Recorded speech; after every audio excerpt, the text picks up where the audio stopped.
Welcome in this gala dinner. And I'm very honored to be your program director. I'm already hearing the plates, making the notes. I'm counting already. So be careful. You may start indulging.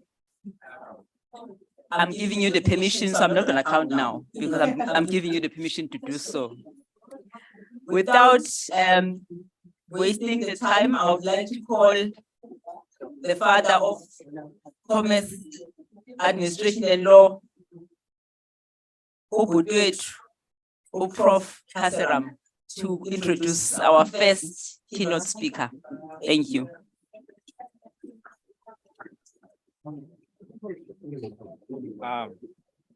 Thank you, Sis Bilele.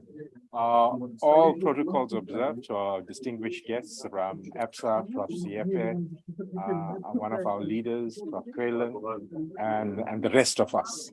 I'll spend the half the night if I'm going to mention Appalachian State, that every one of them and all my colleagues and that. So without much ado, it gives me great pleasure to introduce Prof. Kunene, and in the modern times, it's all virtual. So she's not even going to be live. She'll be a recorded speech because of her busy schedule.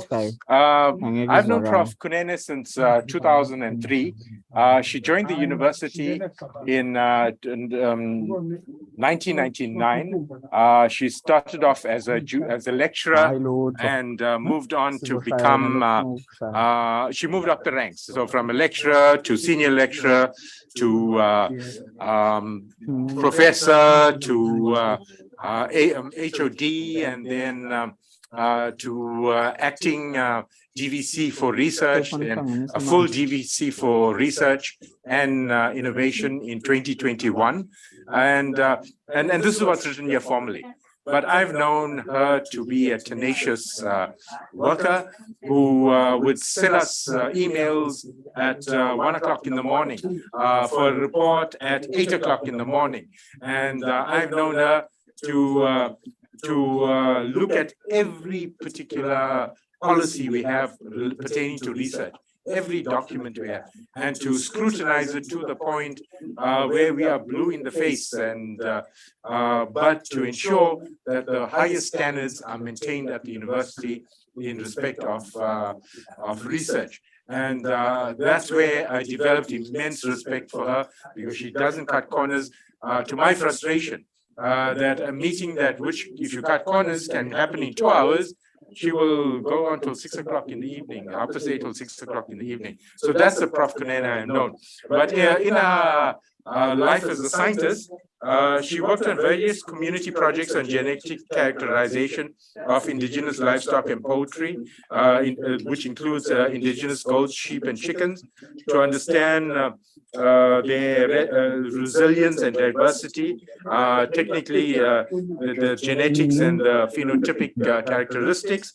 Her work has been based on saving the indigenous breeds because they contribute to food security as they are resilient and are reared at low cost within rural communities.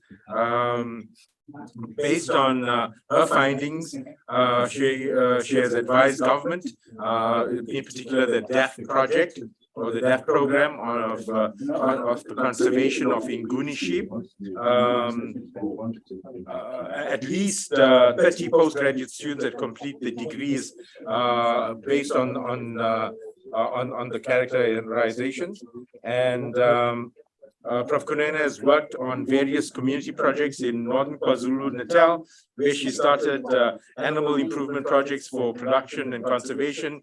She presented her findings of indigenous animal research in the national and international and international conferences and meetings held in South Africa, Ethiopia, Denmark, Italy, USA, and Hungary. She has collaborated with national and international experts on various projects in regard to indigenous breeds, including genetic diversity of merino and merino-derived breeds in different parts of the world.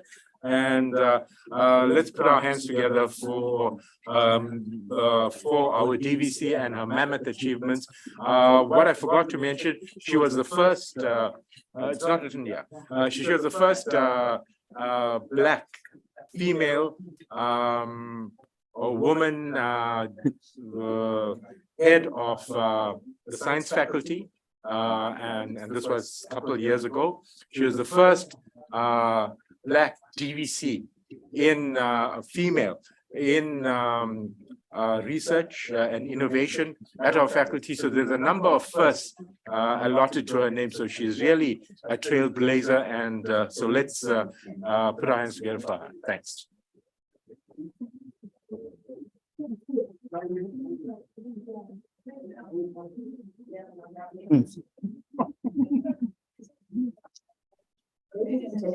James was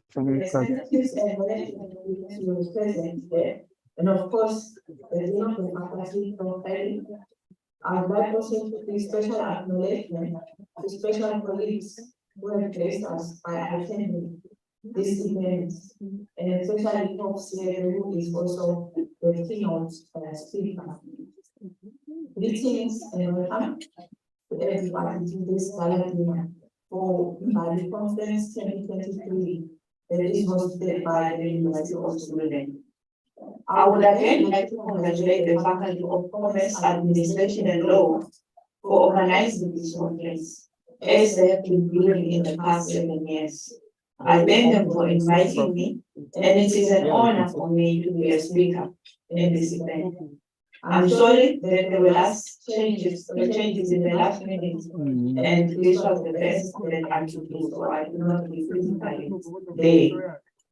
It gives me great pleasure, though, to be asked to address you as delegates of 2023 MBALI Conference, whose theme is Africa Rising, Possibilities, Progress, and Partnerships. The theme offers an important context for this talk because it gives me the latitude to look back, scrutinize the present, and to look ahead. As such, I've opted to make the conference theme the topic of my talk this evening. We all know that the sentiment of rising suggests motion, and the view that Africa is rising or that Africa can rise implies that the continent is emanating from somewhere or out of something, and that it is on a trajectory towards another destination, position, or state of being. My talk is mainly on the place of the university in nudging Africa towards that final stage as it rises. I'll therefore talk about some of the things that the university can do, which are not necessarily new, but are important. I'll also try to address some things that this conference would emphasize in terms of innovation. The African Union Vision 2063, which is entitled The Africa We Want, suggests the future looks brighter than we might think in terms of first recognizing there's existential problems we face as a continent, and second, having the courage to devise solutions and innovations to tackle these challenges. There is a new level of consciousness for Pan-Africanism rising among our youth in Africa. And this is a key part of the solutions to emphasize alongside the privilege of the African thought in the process.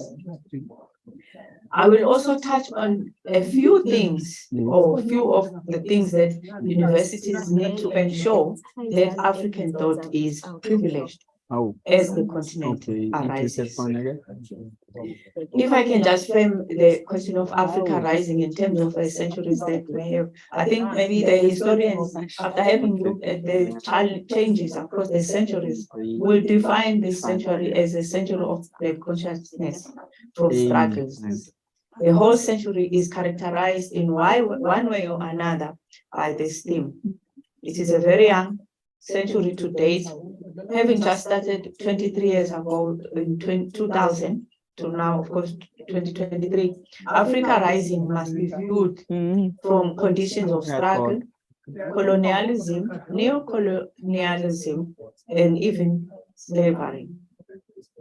It is important to recognize that Africa Rising, or Africans becoming more conscious of a continent's potential and opportunities for growth and development, is part of the larger African Sustainable Development Goals, as advocated by the AU and UN.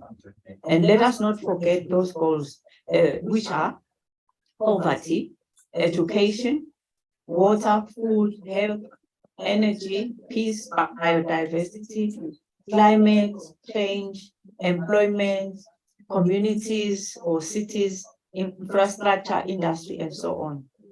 Africa Rise is certainly linked to many of these goals. So we just keep those in mind. As AU's Agenda 2063 rightly acknowledges, the African continent is still beset by myriads of challenges in its quest for development and progress in the global context, and that if we do nothing about them, they will lead to catastrophe. I'll mention a few just for the sake of giving the context of my point. The first one, economic challenges. We are still grappling with persistent poverty, economic inequality, and limited access to finance. But suffice to note that high levels of unemployment, particularly among youth, is hindering inclusive growth and economic transformation. We are still relying heavily as a continent on primary commodities, which exposes us to volatile global market conditions. Infrastructure deficits. Our infrastructure as a continent is grossly inadequate. If we just look at our roads, energy, water, telecommunications, they present a significant barrier to our development. We know the negative impact of poor infrastructure on trade, investment, and connectivity, as well as on economic opportunities and social development. Technology and digital divide have compounded the situation more. Governance. It's a song which we all sing about Africa being weak in governance. Its perceived high levels of corruption and its limited accountability. These behaviors impede Africa's progress. Political instability creates an unfavorable environment for investment, development, and the delivery of services. Look at Nigeria's action in Niger today. Look at the action of the West in Libya and South Sudan. Africa is bleeding in area of governance, and this has led to problems in relation to peace and security. Conflict, terrorism, and insecurity pose significant obstacles for development. They disrupt the economic activities, displace communities, and undermine social cohesion and stability. Health education. Our continent is facing health and education challenges. Human capital development and overall well-being are hindered by limited access to quality healthcare and education. Mismatch between qualification or education programs and the problems that must be solved is common reality across the continent. There are people with qualifications who can't find employment, and there are jobs available for which we cannot find people. The investment in education is insufficient. Food security, climate change, and environmental concerns have made us vulnerable to natural disasters, including extreme weather events and droughts. These challenges exacerbate food insecurity and affecting social and economic stability. Addressing these challenges requires concerted efforts at multiple levels, from African governments, local and regional institutions, and private sector. The big question is, when will we see radical change in areas of challenge? The reversing of the challenges in these 5 areas is perhaps the largest obstacle Africans can ever have, and it should be taken seriously. Of course, my reference to these challenges is not to imply that nothing is being done. The phrase Africa Rising is directed at highlighting the positive strides that Africa has made in various sectors and the potential and opportunities that Africa possesses. Recent reports from African Development Bank called attention to various progress. The most significant of this is Africa's recent economic growth. The economic growth is one of the main reasons for the coining of the phrase Africa Rising. In the past decade, particularly prior to COVID-19 crisis, many African countries experienced substantial increases in GDP, investment, and foreign direct investment. This growth was attributed to the factors such as growing consumer markets, improved governance, and increased political stability. Improvements have also been signaled in a number of sub-Saharan countries in areas of agriculture and technology, and investment in infrastructure supported by the Belt and Road initiatives, as fueled by BRICS countries, particularly China's investment in roads, is pointing Africa to the right direction. While critics of the AU agenda have pointed out that the pace of progress is slow, advocates of Africa's evolution have pointed that there is another often an overlooked point beyond the economic growth, which I would argue can be attributed to Africa's perceived rise. The robust and determined spirit of the African have propelled the continent's rise. The rise as a symbol quite fittingly symbolizes the endurance and the resilience of the African nations. No other people in the world have had to go through trauma of being subjugated to slavery and colonialism twice, physical and neo-colonial, but it shows the indominant spirit fueling the rise, and which has inspired deeper commitment to important causes such as decolonialism and Pan-Africanism. So what role can and must the university play in sustaining the rise of continent? Africa's rise going forward is hinged on its human capital. Recent studies shown that the richest untapped resources in Africa region, especially within the present century, is the power of human mind.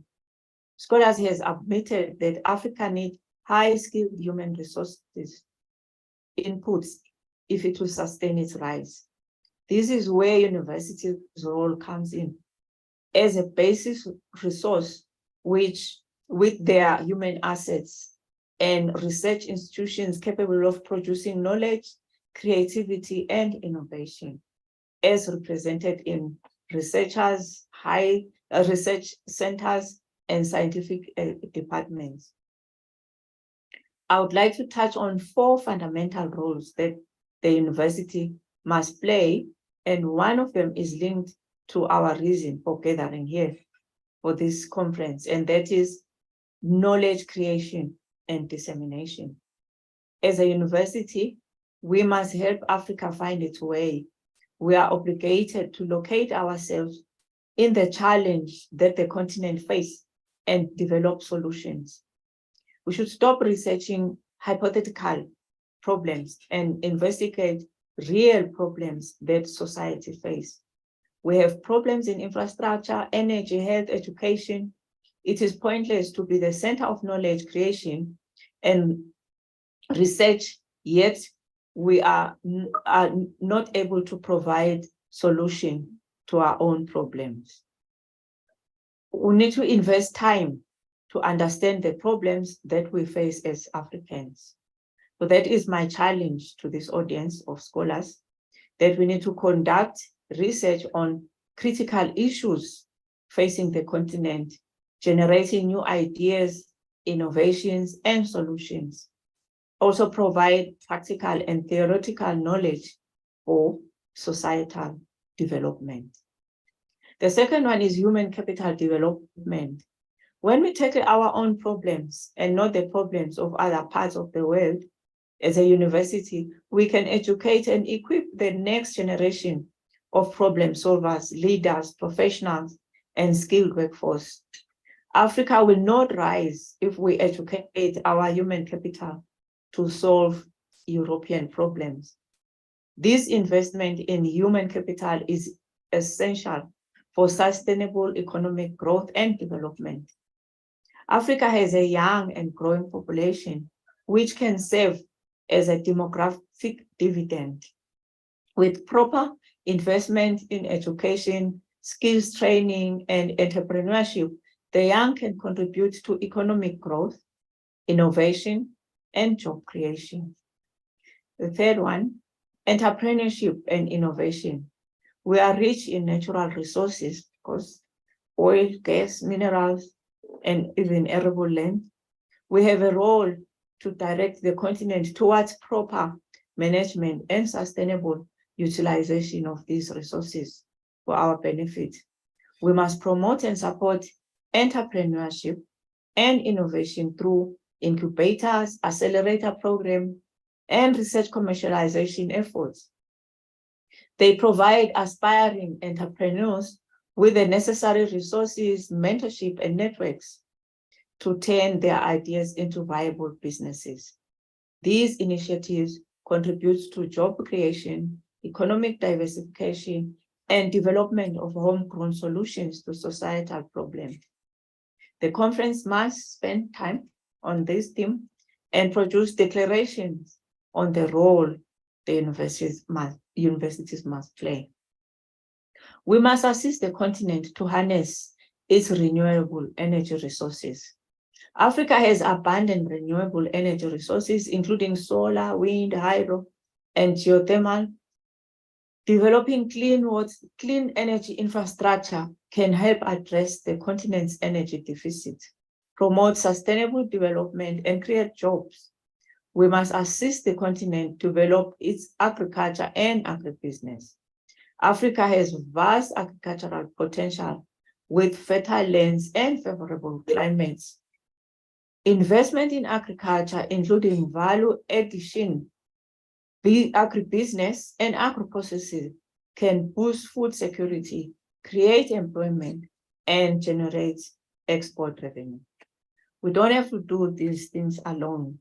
We can develop partnerships. International collaborations and partnerships will be the key to continuing rise. And as the university, we can facilitate this process. Universities serve as channels for international collaborations, partnerships, and knowledge exchange through the research and innovation work we do. So let me close then by emphasizing that Africa's rise and the university cannot be separated. We are the key drivers of knowledge creation, human capital development, entrepreneurship, policy social-cultural development, and international collaboration. The challenges we face as a continent signal the space in which we must play as university. If we are to produce innovation and knowledge that is relevant and beneficial for the rise of our society.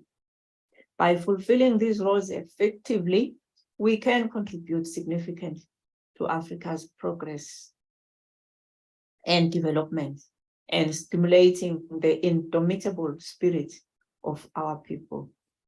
Thank you very much. And I wish you have the best or wonderful rest of the conference. Thank you, colleagues. Bye.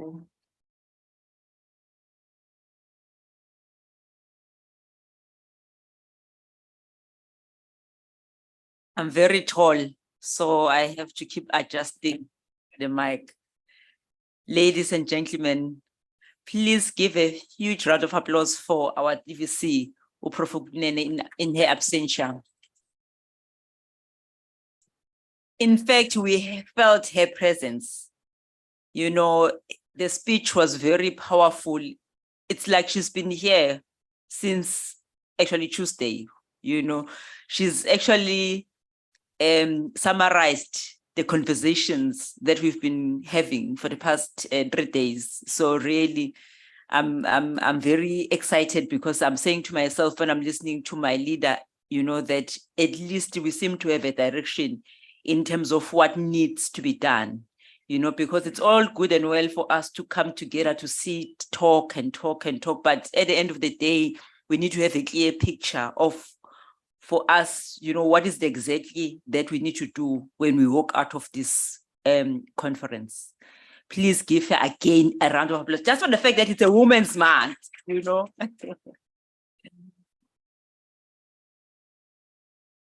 Prof. Frederick, I'm going to be naughty.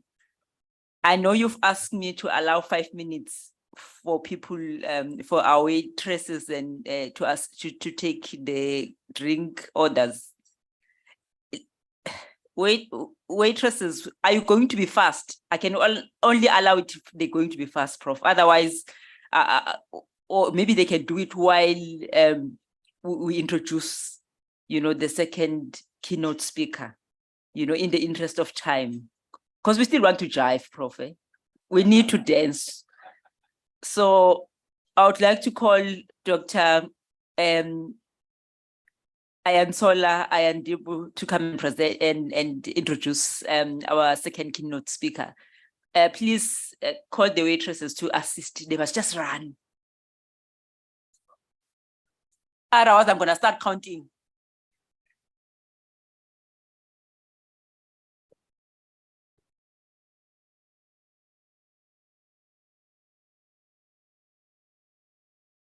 Laugh again. It's a blessing, you know that. No, it's fine. It's fine. Good evening, everyone. All protocol duly observed. I've been given the opportunity to introduce a great man in the banking industry. I'll be introducing Mr. Stephen Siaka. Is the managing executive, is a managing executive at ABSA CIB.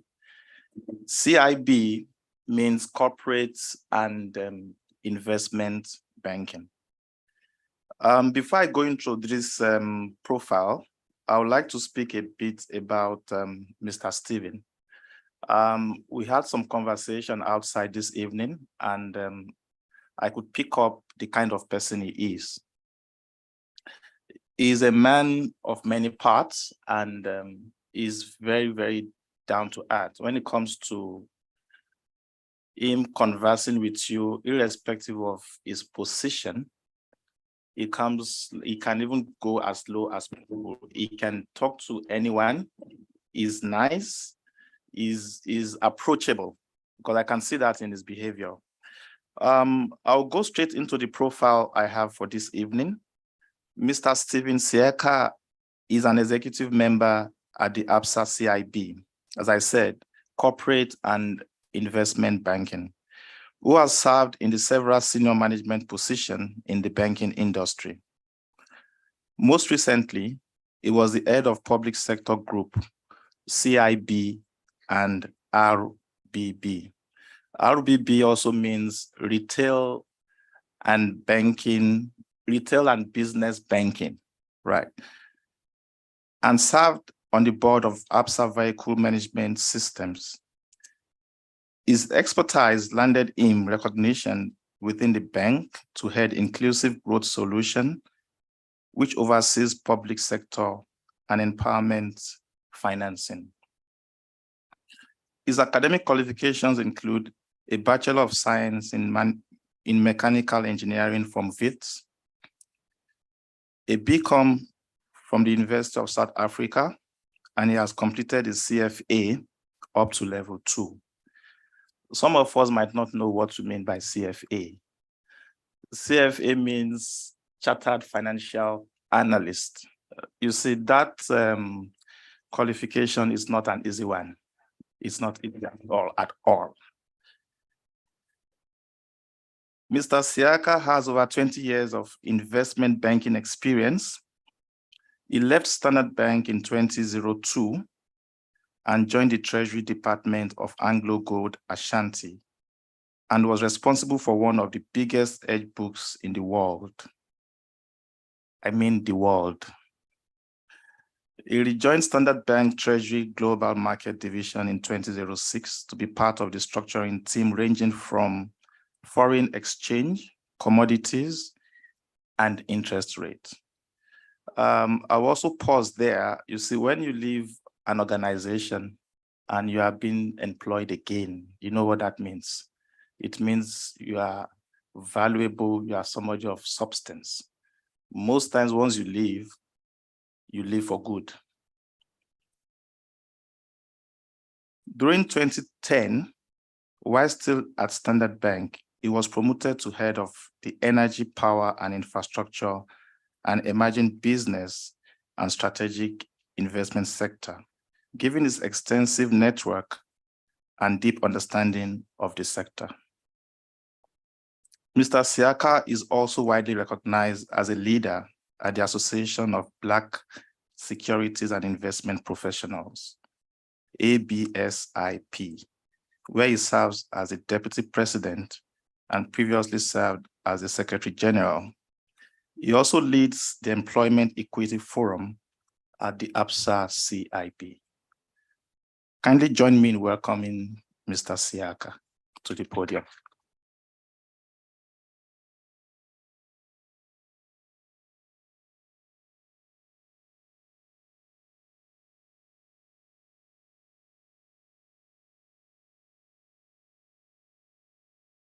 Thank you so much for that generous introduction. Sometimes these introductions, I'm gonna tone them down. As I'm being introduced, I'm like, who are they introducing?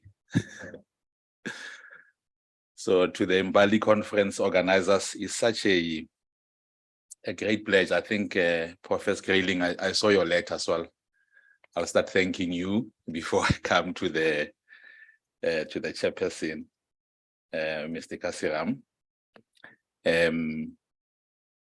Thank you for inviting us. Actually, ABSA was the first to work with the university at an inception, sponsoring this concept. And we are happy that our logo is still there and the partnership is still there. So we want that partnership to continue. I'm here to recommitting. Thank you.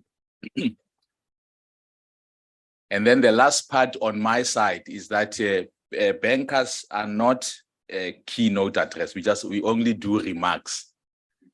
We allow the doctors and the professors. With Professor Ndatesiabe here, I can't be doing a keynote. I'm just doing remarks and allow it to the elders to come and give us wisdom.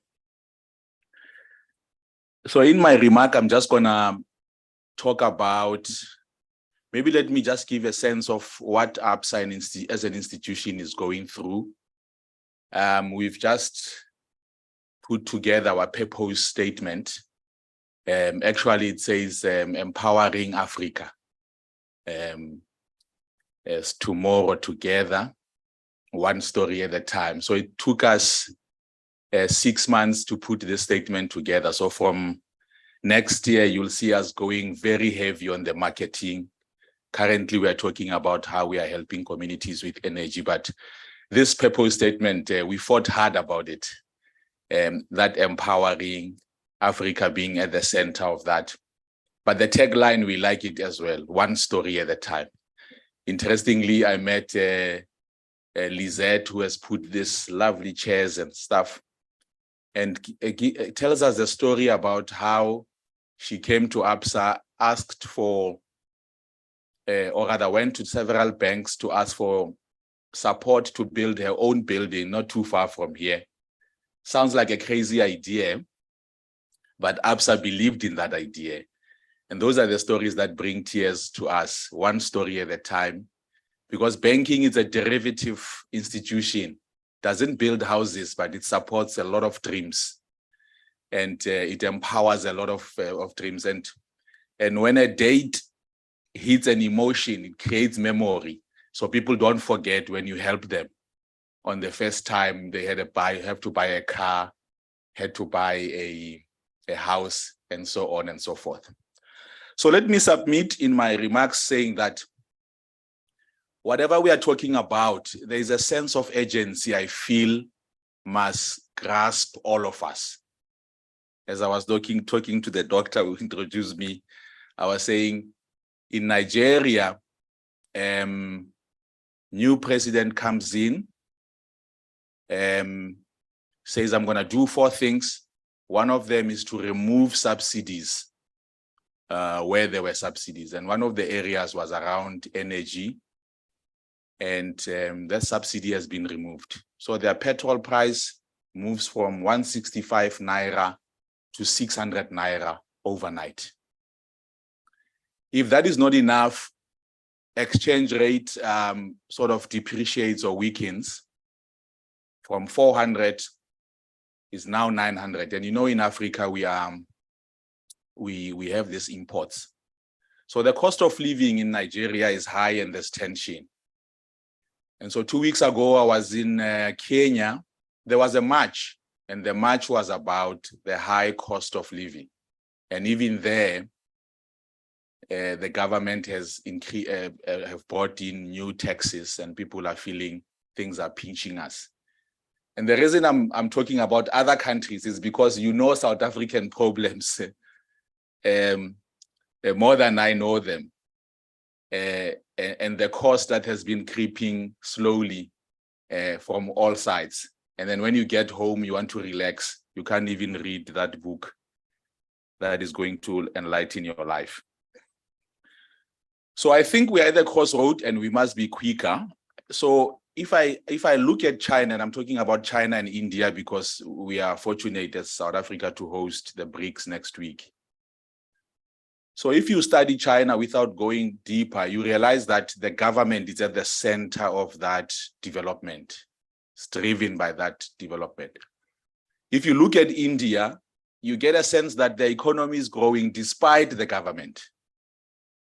And so we have entrepreneurs that are coming out and not waiting for government to come. And so I suspect we might have to find ourselves in that middle. Because the days of waiting, actually there's a Greek proverb that says the economy will grow in the evening when the politicians are asleep. And so there is a sense of South Africa, we are West. We like that concept of a messiah. Somebody's gonna come. So what I want to leave you with is that what we are grappling with is looking at the East and how they have thought about it, and they've taken their growth even into their values. And so someone who's captured them is from Singapore. Let's mention those values as a challenge to say, in the Africa Rising, what is our value system as we go forward? So let me mention something that you know very well. It's like in the Bible, John 3, verse 16. Everybody knows that. For God so loved the world so much. And so somebody who's captured what the East is doing is Professor Muharini, who says that Singapore uses this 3-pillar thinking for the economic growth, and he summarizes it into MPH. And on the M, he talks about how M stands for meritocracy. And he talks about how they take the issue of skills very importantly, that whoever is doing a job is skilled for it and is qualified for it. And if you think about the recent Chinese executive committee, all of them are from top universities. Actually, they even tell you, if you have not managed a certain province, 100 million people, you can't be sort of elected or promoted. So there's a sense of how do we become very purposeful in measuring that meritocracy and this is where the institutions will need to help us as countries as we move. That the best among us is the one who's leading us and not the vice versa. China is worse. After that, they take all their ministers for like 2 months into different areas. They say to you, Minister Stephen, you were in water in the last 5 years. Now you are in electricity. You know nothing about electricity. So you are here for 2 months to learn about the nature of electricity, the global politics of electricity. So they take that training even very seriously. What kind of training have we put together for our newly elected politicians here in the place? So those are the things I'm asking us all to think about them.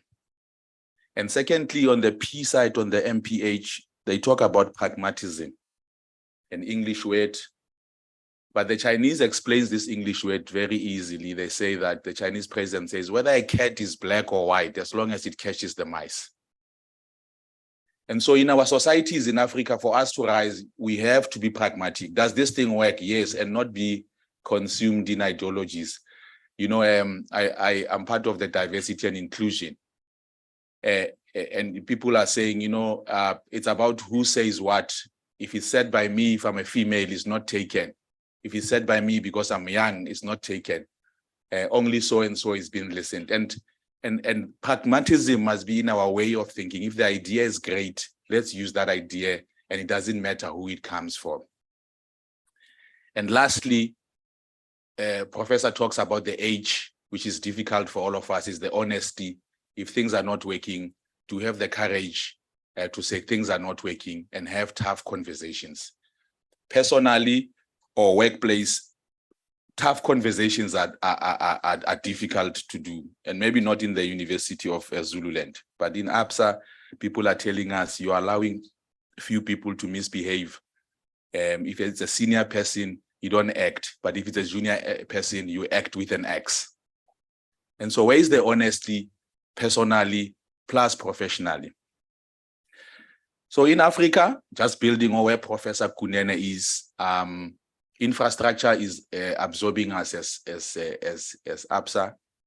$60 billion needs to be spent each year for Africa to connect and trade. That's where we are. This small child who started here in South Africa, I'm here to announce that we are now in 11 countries as fully fledged banks. We do have offices in New York, London, and we are opening a new office in China. So we are no longer a baby, we are a Pan-African bank. We have just released our, yes.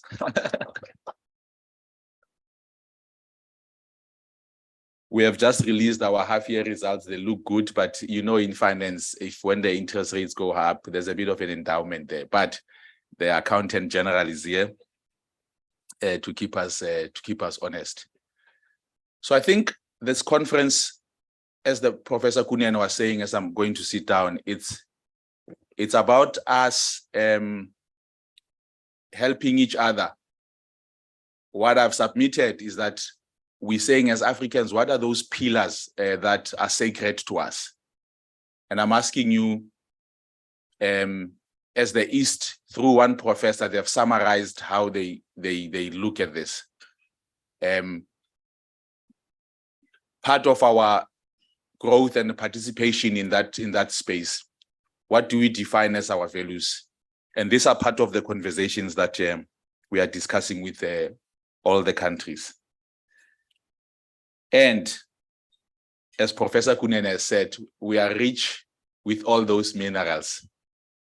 My last story, I was we're about to close a deal with the government of the DRC.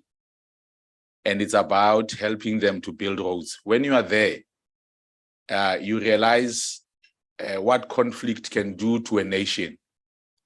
So for those of you, it was my first time being there, we have not been there. So in the DRC, you can't drive from, like me, I drove from Umhlanga to here. you will have to fly because there was a highway, but it's no longer there. So there's grass there. And so that grass needs to be cleaned up. So we are in this deal where we are giving them close to our portion, at least close to $150 million to get yellow equipments to clean them up. And we are doing that driven by the ethos that Professor Kunene mentioned around infrastructure is important for Africa, as mentioned in the AU, and it will aid trade. But most importantly, even in the theme of ESG, it's a big part of the social contribution to us to make sure that goods are able to move together. Africa trade won't happen. One pillar of it is logistics. So logistics has to be solved. So all I'm saying is that we are a bank that loves Africa and that wants to see Africa rise, partnering with institutions like yourself. Thank you.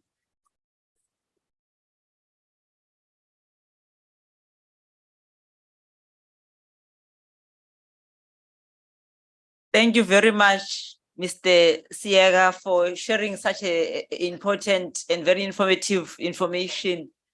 I think for me, I'm actually very excited that already we can see people that we're going to be partnering with to keep Africa rising. Please come on the podium for Prof. Railing to bless you. You. This is for you. Thank you so much. Thank you. Thank you. It's upside to upside. It's under your bag. Yeah. Yeah. Yes. Thank you so much. Good people, this is overtime, so he deserves a gift. May I please ask the dancers to come and bless us and just put us into an African mode. While the dancers are coming on the podium, I'm actually very proud of ABSA, you know, the baby of this country, to be doing amazing work for the continent. These are the solutions that we need. I've listened to a whole lot of presentations and I'm asking myself, how would these presentations be shared in Africa for Africans to see, to be reminded about what is available in this beautiful continent? We've got minerals, agriculture, we've got so many things. And you ask yourself, why are we poor? Why are we the poorest of the poorest of the poorest? Why are we struggling? What is happening? We've got professors, doctors. I think we just need, we've got accountants.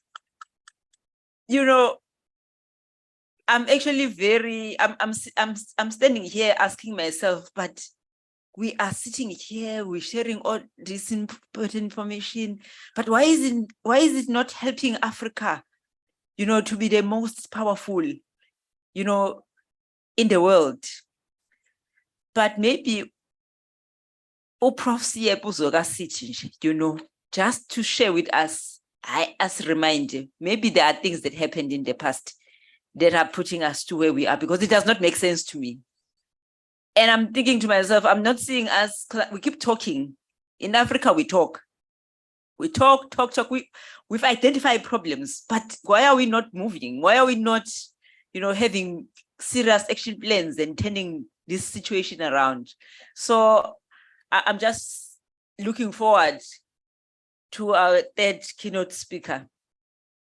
Where are the dancers? Abangeni. Come on, dancers, we're waiting for you.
Ngiyayizamela bakithi.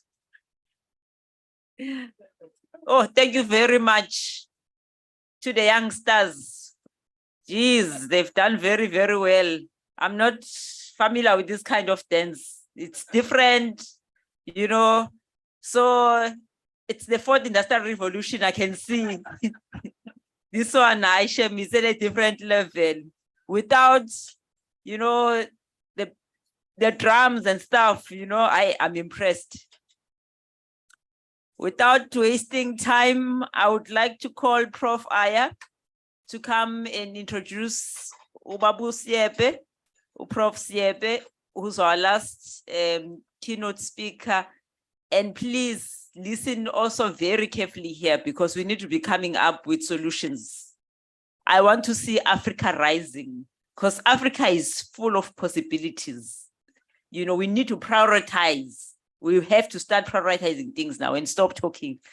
You know, the AU 2063 plan that is in place must come into realization. When we hit 2063, and I'll be 23 then, Aishem, this Africa continent must be at a different level. Over to you, Prof. Aya.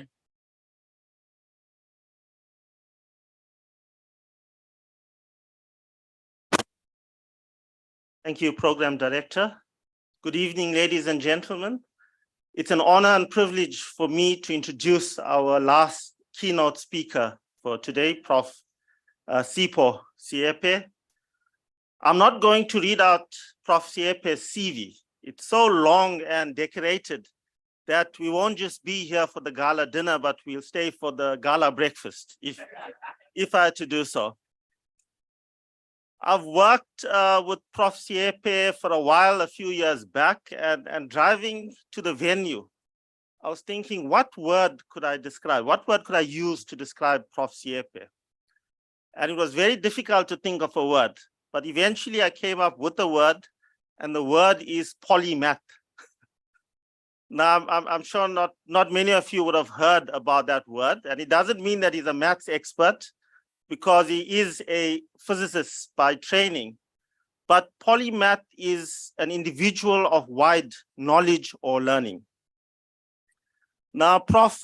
Siepe's knowledge spans a substantial number of areas, as evidenced by his career: a higher education consultant, recently the Deputy Vice Chancellor, Institutional Support at the University of Zululand, special advisor in a number of ministries, public service and administration, human settlement, communications, defense and military veterans, political editor, columnist, analyst, the list goes on. Professor Siepe holds 2 master's degrees, one in physics from the University of Witwatersrand, and the second one in technology in education from Harvard University. He also holds a PhD from the University of Northwest. He is a recipient of several scholarships, and the most prestigious being the Harvard Fellowship and the Senior Research Fulbright Fellowship. Now, we all know that Prof. Siepe has written extensively on matters of public interest, and his scholar contributions and publications and articles are far-reaching. One thing that I know about Prof. Siepe is that he's passionate about law. And he also has a good grasp of our legal system. Now, I say this because I recall going for an interview a few years back, and Prof. Siepe was the only member of the panel that asked me a legal question. I was nervous enough dealing with all the other questions, but now to answer a legal question. Most of you would know that Prof. Siepe is a speaker of note. I'm sure you would have observed him on television on numerous occasions. And we also know that he doesn't mince his words. He will take on anyone on any topic. He has the gift to look at a subject matter from an angle that no one else has considered. So, ladies and gentlemen, fasten your seatbelts for his talk on decolonization and its discontents. I'm not sure about the menu today, but I know that we are in for a spicy evening. Thank you.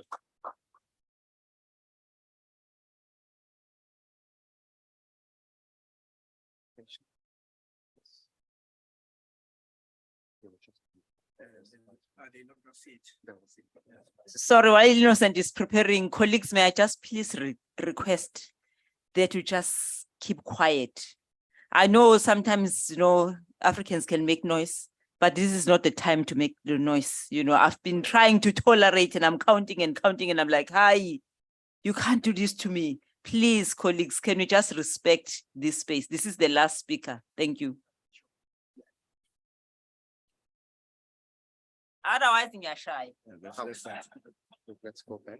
Yeah, man. Let's go back. There we are. Okay. Dumelang.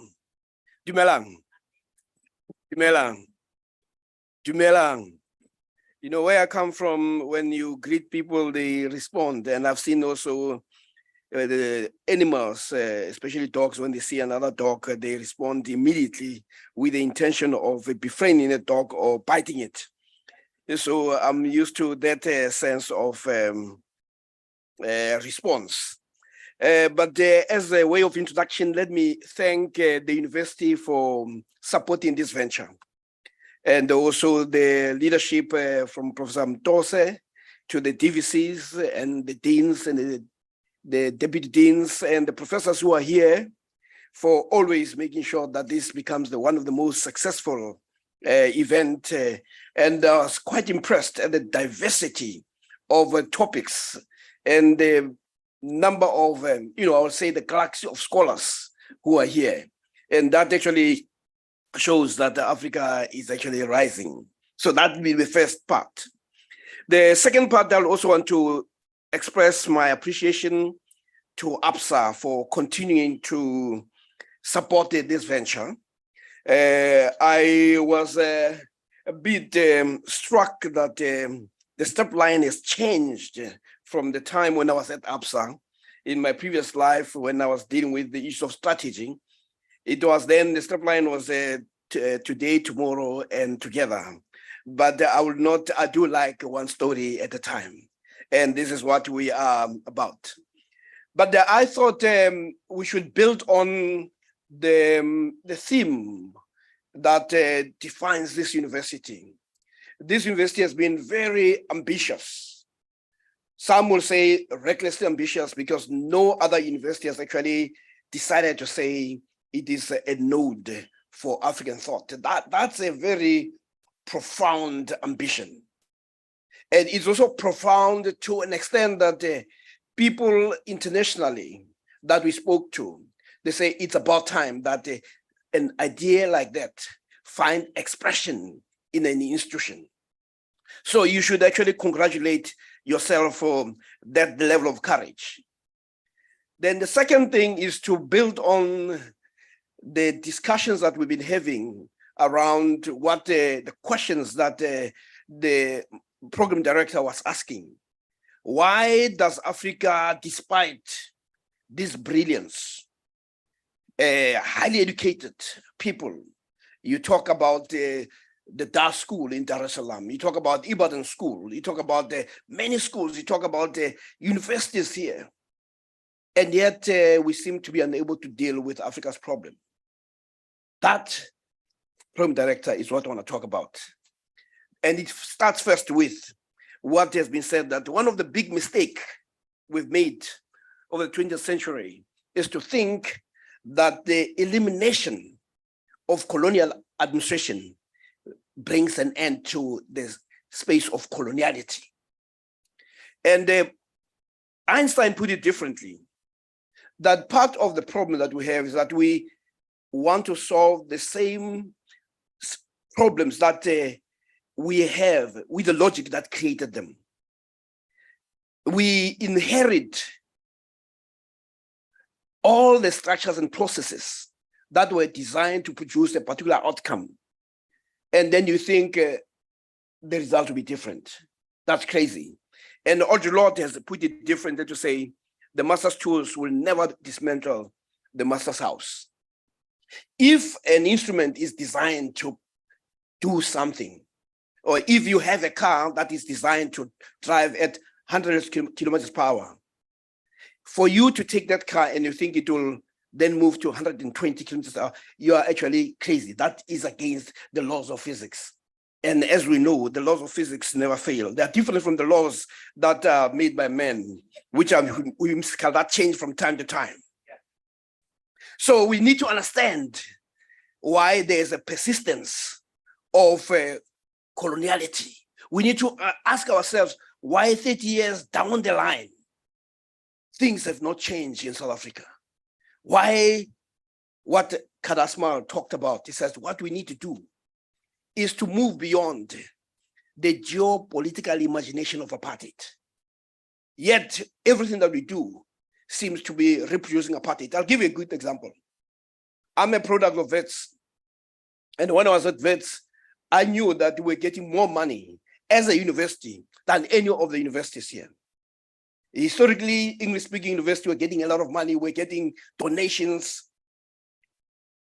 30 years down the line, almost post-1994, the universities that used to get money are still getting money. So despite the fact that you have this, you have the same behavior, and therefore we can only expect the same results coming. So the persistence of this was captured by Verwoerd. And he said, you know, what is famous for is one that when I have control of education, I'll make sure that the African or the native knows that there's equality between him and the white is not the same. It's a pipe dream that you can never be, that you'll only be a drawer of water and a wheel of wood. But he said something very important, that we must take the implementation of this policy so far that no future government will ever be able to reverse it. And we've had many administrations post-1994. They have not been able to reverse. And we need to ask, why are we not able to reverse that? But as I said from the opening, that if you are going to use the same logic that created the problem, you are going to take the same instruments and not understand that they have a design fault. You will have the same. Thabo Mbeki, what he puts, he says, South Africa remains today, actually globally. When we had the 2021 riots, they said, what did you expect? Because South Africa has become the global poster child of global inequality, of poverty. And part of it is that we still think that we can solve the same problems using the logic that informs them. That Thabo Mbeki, in his bemoaning of the status, he said South Africa is a country of two nations. One of these nations is white and just relatively prosperous. But then he says the other nation lives under conditions of grossly underdeveloped economic, physical, educational, communication, and other infrastructure. And you just have to visit where you find African people, you find them in squatter camps. And if you look at the level of congestion, poverty, degrading poverty, the squalor, and yet we have a government that is supposed to be free, that is supposed to be democratic, yet it continues to reproduce that which Verwoerd said will make it so difficult. But what people fail to understand is, and this is a very interesting thing about Verwoerd, and I think he's somebody worth studying because his PhD was in psychology. He entrapped Black people. He says, I'll make sure that you know from childhood that you can never be equal to white. And what Africans have been doing is to fight to be equal. But you see, the more you try to be equal to somebody, that person can always change the goalpost. You'll never do that. That's why the likes of Ngudi of Israel said, don't try to outsmart and to be better than the English. Even the hobo will be more English than you. And part of the problem is that we've been so caught up in trying to be like other people that we forgot to be ourselves. This is why the idea of a note for African thought is about a restorative program to restore the damage that was caused by colonialism. Now, Gacheni, who was here, told us about the coloniality of being and the coloniality of knowledge. But the Biko had said that before, to say we need to understand what colonialism had done to Black people. And he says the type of Black person that comes out of Bantu education, out of the system of apartheid, he says it's a Black man who has lost his manhood. He's reduced an obliging shell. He looks with awe at the wide power structure and accept what he reads as the inevitable position. And this is what he says. And he says, the first thing that you must do, this is the first bitter truth that you must accept. And a fellow columnist of mine, Johnny Steinbeck, said in 2014, reflecting on what has happened post-1994, he says, yes, you had freedom, but that freedom was mercurial and slippery. Politically, the changes were dramatic. The electorate expanded overnight to include every adult, but the structure of society stayed much the same. And white people, that is himself, stayed the same.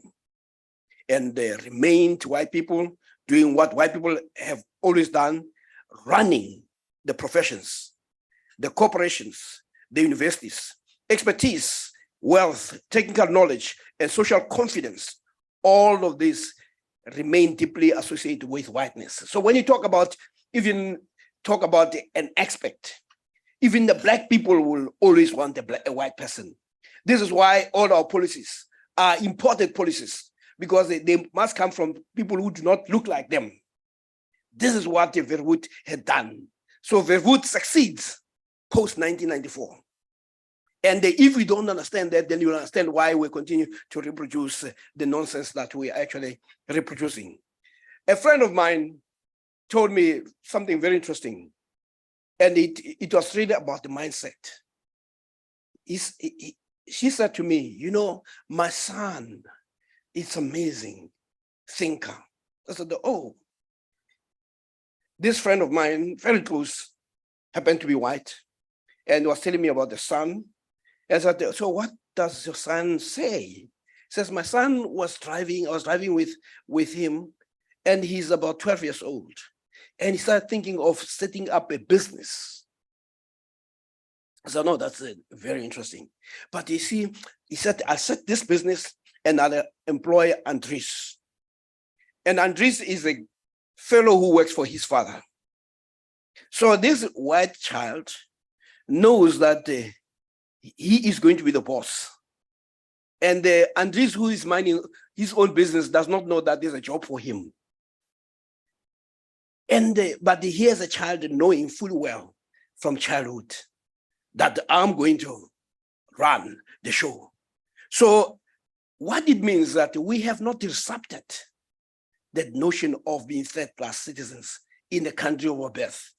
But that applies not only in South Africa. South Africa is simply an example. It happens globally.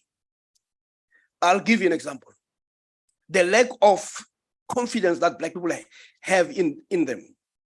When coronavirus came, I, as a graduate of Harvard, I was receiving daily reports about what Harvard is actually doing to address COVID.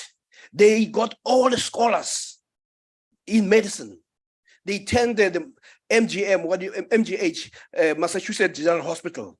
They removed the 2 floors to put all the people who are affected. You had people who were studying what is happening internally in terms of internal organs, the symptoms. They got psychologists and all. They were busy.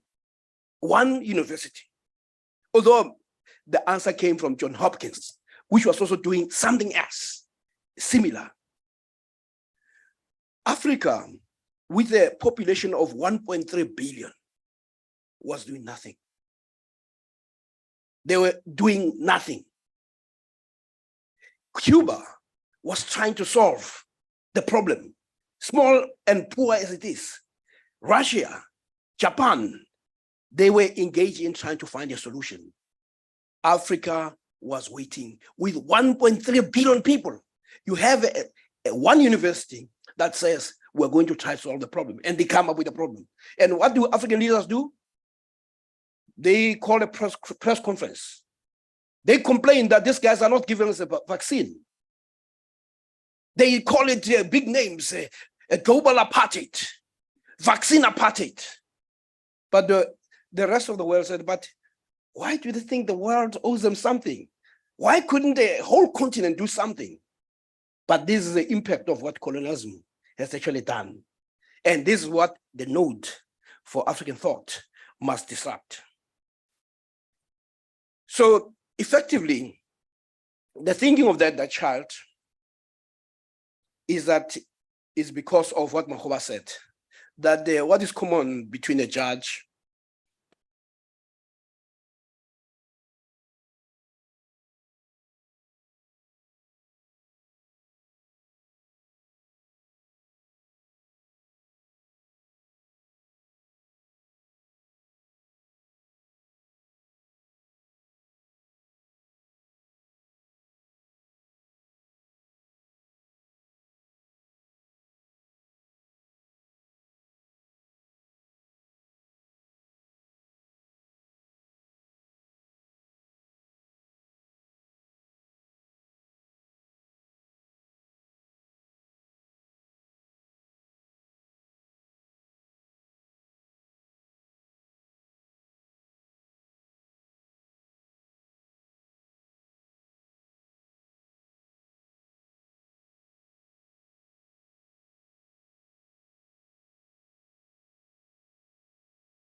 of local, national, and African context if we don't do that.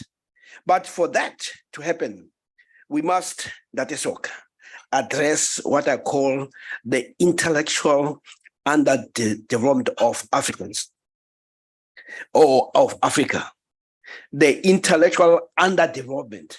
And I'm using that borrowing from Walter Rodney, who wrote a book called How Europe Underdeveloped Africa. But it's very easy to see that. But to do that, we must also understand the role of intellect. And the role of intellect was best expressed by Ngugi wa Thiong'o. It says the role of the intellect, of the mind, of the idea, a caring idea, a committed idea, ideas that capture the essence of the historical moment was important and often a decisive ingredient. But what it says is that what you think you become. You know, Margaret Thatcher put it very nicely that when she was approached by one of the cabinet ministers, I said, Prime Minister, I feel, and said, don't tell me about feelings. Tell me about ideas, because ideas turn into words. Words turn to action. Action turns into habit, and habit shapes your character. And your character defines your destiny. So the centrality of ideas in struggle was always there. But unfortunately, post-1994, post-independence in Africa, there has been a devaluation of the intellect. People whose mind are questioning, they are actually suspect. So is Ngugi. The mind that wants to be judged against the highest professional suspect is suspect. Originality is even more suspect. Many intellectuals have been bounded to prisons, detention camps, to exile, and into their own graves. This is also a problem with African universities, that the minds that are independent do not survive in those universities. What we have are people who are comfortable being part of the sheltered employment. But the aggression at the level of thinking that you find in all over the world, the ability and the posture to question, you know, the Yale University defines the academic freedom as thinking the unthinkable, you know, and being able to speak the unspeakable, because it is through the discomfort. But here in Africa, you create the discomfort, you're out. This is why the best of Africa, best African thinkers are not in Africa. They are outside. And then we get surprised when Africa is in these conditions that the program director was saying that why with all these universities that have been built, we find Africans to wallow in conditions of squalor. It's because thinking is not allowed. You're punished for thinking. And what is worse is that you're also punished by your own fellow scholars because they are comfortable with not being disturbed. You know, I say when people have been in prison for a long time, then they become so comfortable that they hate freedom. They become creatures of habit. Now, to answer your question, Hotunji wrote a paper called The Underdevelopment of Africa. And he says, first, the continent underdeveloped because of its history. The first one was the subordination in terms of the knowledge front, the subordination of traditional knowledge system into the global knowledge system that also peripheralized it, put it on the periphery as if it doesn't count. So this is why I came to know when I finished my primary and even secondary school, I knew more about the rivers of the world than Tugela River. You know, I knew more about European history. I knew about Bismarck than I knew about Shaka. Because the whole idea was to clean me off in my head of anything that is African. So what he says is that there was a subordination of traditional knowledge system, which the Notes for African Thought should actually try to retrieve and improve and reappropriate. Then you can understand this by, he puts an example of that even the economic underdevelopment of Africa happened the same way.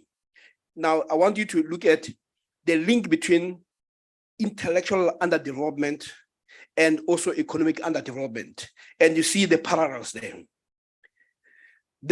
With the economic underdevelopment, what you had the subordination of African economies into the global system, where effectively Africa served to provide the goods for the West. So if you take South Africa and Africa, for instance, our integration into the world economy is as a place for extraction of natural resources. And those natural resources then go out there to produce goods for other people, not for us. Or if we buy them, they come out more expensive. Let me give you a typical example, and you can look at this. Actually, it's a title of the article is called Africa Rising by KPMG. It's a report. What it does, it looks at coffee that is produced in Africa, that it costs about $5 billion produced in Africa. Then this coffee, raw as it is taken out, then is processed outside, then is packaged, then it's marketed, and it creates a $100 billion industry from 5 billion. But the export, what it does, it also exports jobs, because the processing is a job creation exercise. The packaging is a job creation. The marketing, all that happens outside the continent. So this is how we are integrated into the world economy as a place of extraction. The same applies with the knowledge. Africa becomes only a field where people come to extract data, and that data gets processed outside, and the theory is built. So one of the things that Otunji says, is that in Africa, you also have a challenge of what he calls a theoretical vacuum that is also equal to, or parallel, or similar to the industrial vacuum. So until you build industries, Africans will continue to be poor. If you talk about cars, we don't build cars. We simply assemble them. The industries are out there. We are simply consumers of almost finished products based on the minerals that come from Africa. So you can see where the underdevelopment comes in. Now he goes into that. He says, let's look at the scientific enterprise. He says the scientific enterprise is also extraverted, meaning that it is externally oriented to serve the needs that are not African. He says first, and I know this because I was a person who was buying this, all the research equipment in Africa, from the basic to most sophisticated, all made outside. Now the question is, the person who's making the instrument has a question that they want to answer. It is not us. So we buy instruments that are going to answer questions we have not asked, questions that were asked by the designer. So you see, then what we do, we take this instrument, again, it is answering questions that have nothing to do with Africa. Then there's something else. We publish. The publishing houses in academia are largely in the West. And if you want to write to the West, you must check who the audience is. Then you write for that audience. You don't write for your people. So again, your activity is not directed to your own development, it's diverted to the journals in the West. Sabelo gave us a good example when Ngugi was asked a question, why do you write in Kikuyu? And he says, I'm a Kikuyu. But what you are saying is, I'm writing for my people. And we don't write for our people. The stuff that I wrote, my dissertation master's in physics, very few people, even in physics, understand what I wrote. And today, when I look at that, the only part I can read is the acknowledgement. The other part looks familiar. But if I was writing for my people and for me, addressing concerns that have to do with me, I would have remained there. But I was not writing for me. The questions were not mine. And that is the nature of the extroverted nature of scholarship. And what it does, we end up being, it leads to what they call institutional nomadism. We're nomads, you know. I mean, I don't know how often I go to the US or to England. And that is why it's so easy for me to get a job in the US. Actually, sometimes I struggle to get a job in South Africa, in my own country. But I can get it in the UK, I can get it in the US. Part of it is because of this, that what I studied has more relevance there. I simply fit in. So we produce products not of Africa or for Africa, but of Africa. And they go out. And those who decide to come are actually punished. And hence we talk about the brain drain. So, and when you look at the research, most of them are not based on our needs. I mean, Africa's problem is poverty.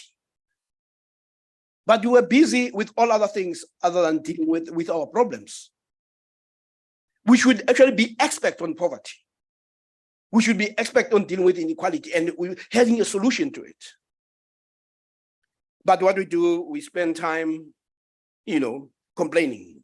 Then there's a thing that he says is also International Division of Scientific Labor, which is also reinforced by widespread prejudice. The prejudice here, there's a prejudice around, in Africa, people do what they call applied research. And during the colonial era, there was little basic research done. It was done outside. I mean, I studied the diamonds for my master's. And that meant, among other things, taking a diamond, pulverizing it with iron implantation, trying to make it semiconducting, trying to tamper with the millions and millions of years of hardening of diamond. But the laboratory, big laboratory of DBS, the people who were supplying me with diamonds, was in London. So the basic research was largely in London, it was not here. So this is what we call extroverted. And it is in London to solve what the London folks are interested in. You know, so we need to be alive to this extroverted nature.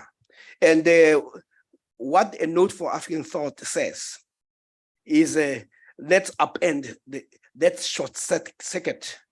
Let's revisit and ask if somebody comes up with research, to what extent is it advancing our condition? And not this sense of pride that I'm internationally published. For whom? Not your people. So that is for me one of the Hutunji, who I'll give.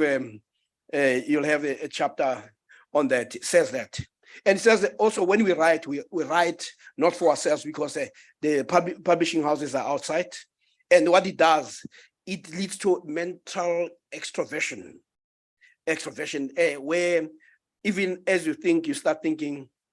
You look at the publications and you say, no, they will not be interested in this and all that. But yet you are having serious conditions.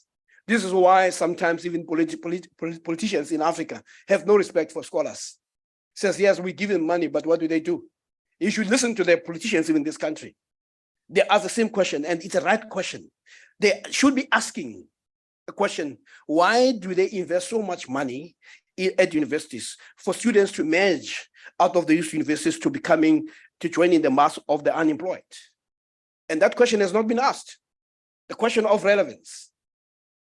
If we are going to produce students and they are urinating there and there's excitement, and there's poor students, they know that I move with my certificate and my gown to conditions of unemployment. And yet they give money to the universities, and the universities are not asked the question. So, and the universities have people who ask government to be accountable, but they're not asking themselves, how accountable are they? When they are, so effectively, universities have become simply, that's what I wish you were not here. They are becoming more warehouses to keep kids for a period and to take them out to join the ranks of the unemployed. And we are not asking those questions about relevance. And those of us who studied abroad, and I've been to, and we talk about been to America, been to New York, been to, what we do, we tend to mimic even our scholarship. It's just mimicking. It's not real scholarship. But scholarship starts with us reclaiming the right to think. Reclaiming, also not positioning ourselves as children of a lesser God. But here's something that everybody knows. They talk about Sir Isaac Newton. He said a number of things. But there's something that we must address. I think those guys who are in economics is very important. The story is that Isaac Newton was sitting under a tree, and then the apple fell. And then he started thinking about why it fell. But what is not written, that is now the visuals, the optics. The backstory is that if Isaac Newton was hungry, he'd have eaten the apple. We would not have had the Newtonian mechanics. So until we address the issues of poverty, Africa will never get anywhere. But because Isaac Newton was probably well-fed, he even forgot to eat the apple. He started, but if it was an African, he probably would have prayed for more wind so that more apples should fall. So you see what poverty does. Of course, those of you who study psychology know what you call Maslow's hierarchy of needs. That until you address the issue of shelter, food, and all that, your mind will be preoccupied with that, So we'll never get anywhere until we address the issue of poverty. But when the story of Isaac Newton is told, they don't tell you the backstory. Because it is that backstory that has made us today, through Newtonian intervention, to fly the air like birds, to swim the seas like fish. But the poverty. Now, in my previous life, I've had many incarnations. I worked in Bahrain. The Kingdom of Bahrain, at the time, there was just a population of just over 1 million. And I was fascinated by the number of universities that they came up with. For 1 million, they had close to over 10, 11 universities, 1 million population. And you come to South Africa, a population of 60 million, and you only have 26. Really? And at that time, they also dealt with the issue of that how do they move, even though they are oil rich, they also get oil from Saudi Arabia. I mean, my students in Bahrain, they simply they knew they were really rich. The cars they drove. I mean, you know, so it was just getting the education. But at the time, Bahrain still thought we must come to a situation where we don't depend on oil. And they said, no, to do that, you must say there must be education reform, there must be economic reform, and there must also be labor market reform. So those were things that we're dealing with. But the point is that they were already, despite the richness, I mean, those guys can just spend billions. You know, I mean, you went to Bahrain, you go to I mean, it's hot. I mean, I used to, you work from 7 to 11. Then from 12 to 4, it's so hot that you take a break. You know, then you come back from 4 o'clock to 7 o'clock because the temperatures go up to, normally it's about 40 degrees Celsius, 45 degrees Celsius. It's hot. But if you go to the rooms, even the malls, the air conditioned because they have a lot of money, you know. But they were still thinking about the future that we can't always, you know. And what are we thinking about? We're not even actually thinking what we do, we mimic. I mean, Africa has been blessed with solar energy for so long. I mean, but the solar research only occurs now because of the climate change that is now affecting people in the West. So now that they're studying solar energy, suddenly we become interested in solar energy because we're never original in thinking. We simply mimic. Now, let me just now revisit. This will take a short, but it will be more of a, this is Africa. This map, it's a proper depiction of the land size of the continents. This is how big Africa is. And if you look at the US is, I mean, I suspect that you guys know where the US, you know, Australia, you know the China, which is green there. But now let me just show you. This is how, if you take them in terms of landmass, they fit easily into Africa. Africa in terms of landmass. But this is but now you must now ask yourself, when we start looking at other issues, in terms of landmass, Africa is big. But in terms of other things, and also one of the things that you find in Africa is that we're also a very rich continent in natural resources.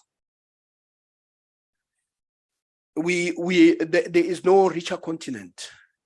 And yet the paradox is that the continent is rich, but the inhabitants of that continent are poor. You need to read about the story of Singapore in Africa. They have no mineral resource, but they've done well. Their only resource is a human capital. We have all that, yet we're poor. But what happens, like I said, all that is taken out of Africa. That gets processed outside. And we buy the products that we could have done. That's why the first thing that we need to do is to deal with the industrialization of the continent. It's the issue of agro-processing. It's the issue of localization. You know, something that the government called the 9-point plan before we had this new dispensation. But now when we look at the primary education, but I was just giving you the map in terms of the mass, the land size. But now if we look at the education, look at India. India suddenly has more students, more kids going to than even Africa becomes smaller in terms of the number of people who are going to school. The map changes if you now compare in terms of how many go to school. India has done quite well in terms of having more. US is still doing well, but now let's look at them. And China has actually grown by size. Let me just show you the original map. This is the map original. Now look at when you look at the performance, the distortion. So there are more kids there who go to school, but now let's look at the secondary school. You see now Africa disappears. There are fewer a fewer number of kids going to secondary school. Then, you know, the participation rate in South Africa of Black people in higher education is 6%. So if you start thinking about what will the map look like when you go to tertiary, there you are. And what you find is that tertiary education, you see the Europe and the US, there's distortion. There's a large number of people going to what's in, and in Africa, there's a small number. Because we are mired in poverty. Coming to scientific research, we are almost not there. The dominance is US, is Europe, and Japan. Africa, despite the fact that we have all that, we are nowhere. And the same applies to research and development. And if you're now to say, let's look at how many people get the Nobel Prize, it's Europe and the US, mainly. And patents, it's Japan. Japan excels. And I think if you got the chance, you should go to Japan to see how much they invest in technology and arts, etc. When it comes to books, Africa is not there. We don't read. Let alone writing. This is how the map changes altogether. So you see who are the readers. So that's why when we write as scholars, we write for those readers. We don't write for people. Because our activity is extroverted. But Africa does well in other things. When it comes to diseases, we lead. But you can see now the investment in education and its relation with diseases.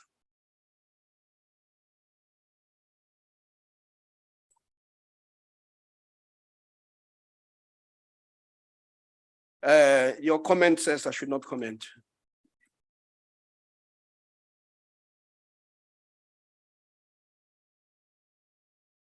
So even when you produce a PhD, you see we are down there in South Africa. But the most important thing is that even when we produce those PhDs, they're not answering our issues. So, Spelele, your questions go back to what Biko said, the impact that the apartheid has done in colonialism, that until you understand the concept of coloniality, until you discover that your research questions should be about advancing the interests of own people. And this is really about the restoration of what the university is. Universities all over the world are established as social institutions supported by public money to advance and to identify and resolve societal problems. And we need to make sure that our university and Note for African Thought begins to answer the questions that are real, that Africans experience. Thank you very much.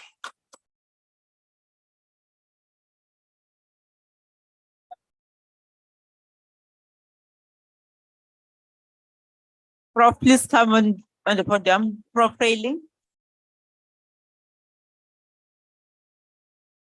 I am speechless.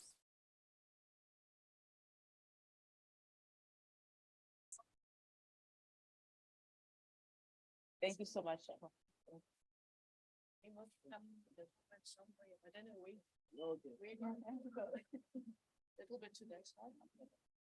You've got it, Prof, now. Thank you so much.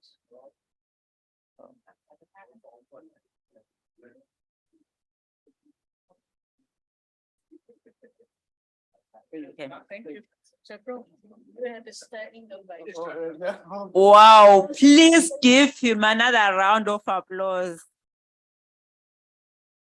By this time, I thought we were going to be very hungry, but the food for thought changed everything. And I'm even asking myself, was it a good idea to ask the question, Prof, that I did ask you initially? Because the answers are not going down very well with me right now. But colleagues, this is the opportunity for us to go and reflect. We have to change the status quo. What I'm appreciating, Prof. Siepe, is that you are actually guiding us in terms of what is it exactly that we need to be doing. When I was actually reflecting, and saying to myself, what will be my closing remarks after I have directed this program? One of the things that usually troubles me is that the economic transformation has not happened in Africa. And secondly, as I've been reading and learning and attending workshops, I've also then started realizing that there's actually a mental transformation that has to take place, and a serious one. Because we have been very confused. We think we are, especially when those of us who have had an opportunity to get education, we get the education. I've become the first person at home who has acquired a degree, and I think I'm powerful. I am important. So nobody can tell me anything at home. I'm going to be driving the car at home. But if I have not reflected on what Prof has presented today, that I could be going back home with the colonial thinking and thinking I'm going to be changing things at home, and nothing actually will change. Things will get worse. So all I'm saying to us is that let's go and reflect. Let's solve the African problems in an African way. Good people, we can't keep talking about poverty, unemployment. It's actually now, I think for me, it is actually boring. I'm actually getting bored. We've been talking about the same thing over and over: inequality, unemployment, poverty. It's like we're excited about it because we sit in these platforms, we talk, we present, but we're not coming up with solutions. So I think for me, the takeaway for us is that let us find ways of solving African problems the African way. Let's start thinking about how we change, how we think, how we see things, what we're supposed to do. I think for me, this is questioning us. It is saying to us, when you get an opportunity to be in a position where you can change lives, what are you choosing? Are you choosing to steal the money and buy a big house and the 5 million rand car that you'll be excited with for a week? After a month, you want another one, another. It does not get you anywhere, instead of solving the problems that we have. So we actually have a responsibility. And Prof. Siepe, I'm standing here, I'm shivering, I'm thinking to myself, my goodness, the responsibility that one has. We're having students that are coming to our universities and they're not making it, and we're blaming them.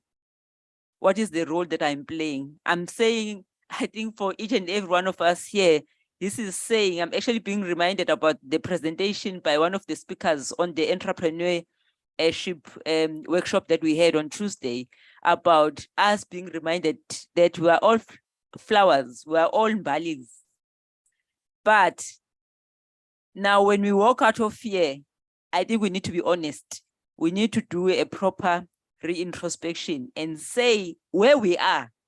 Before Prof. Siepe, we jump to big things. Where we are hired, I think we need to be questioning ourselves. If I have a pass rate of 10%, what role have I played there? I think for me, especially in my field, where we talk about these low pass rates and we we actually have accepted that this is a very, this profession is very complicated.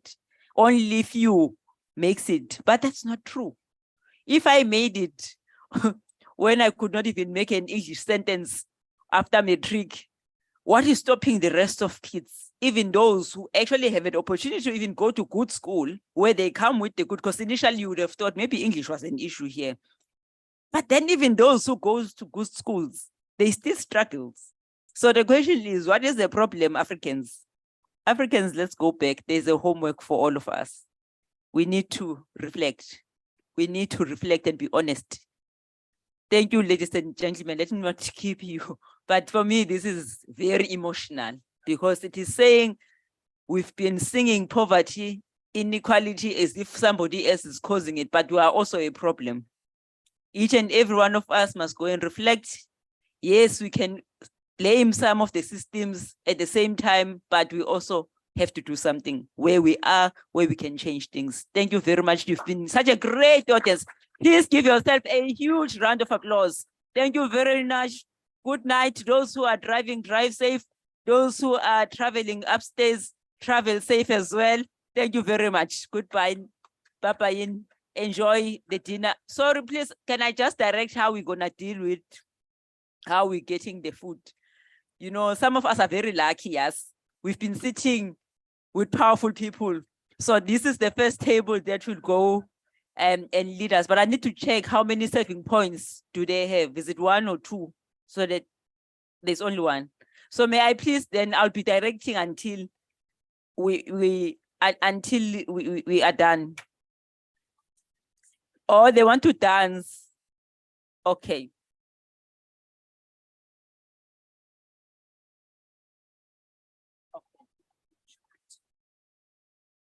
Ladies and gentlemen, there's a request from the hotel. The colleagues that are staying in the hotel, please don't take the plates upstairs. We have to eat all here and leave the plates here. So after the dance, then please, may I please direct how the tables will move. If I have not asked you to move, please don't. Thank you. Very good, MC. Your